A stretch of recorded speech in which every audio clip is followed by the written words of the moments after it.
وفي إطار ردود الأفعال المنددة والرافضة لها، استنكرت ركن أحمد رئيسة المشتركة لحركة المجتمع الديمقراطي المؤامرة الدولية على القائد عبد الله أوجلان، قائلة إن المؤامرة التي ارتكبت بحق شخص القائد هي مؤامرة ضد الشعب الكردي عموما. كما لفتت رئيسة المشتركة لحركة المجتمع الديمقراطي أن هدف الدول السلطوية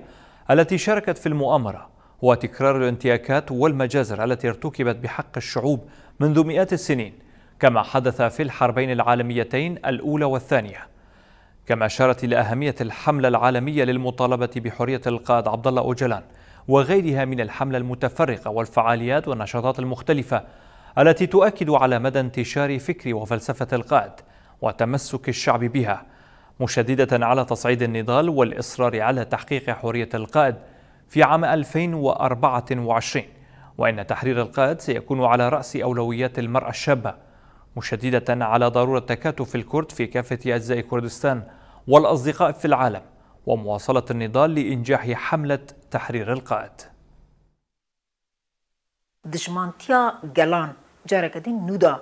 الحرب العالمية الأولى والحرب العالمية الثانية والحرب التي تمارس ضد القائد آبو حاليا نستطيع تسميتها حربا عالمية ثالثة، هدفها أن تبقى الشعوب مرة أخرى بلا حقوق ولا قادة، وإعادة تاريخ مئات السنين من المجازر والانتهاكات والتهجير ونهب وتدمير المدن والقرى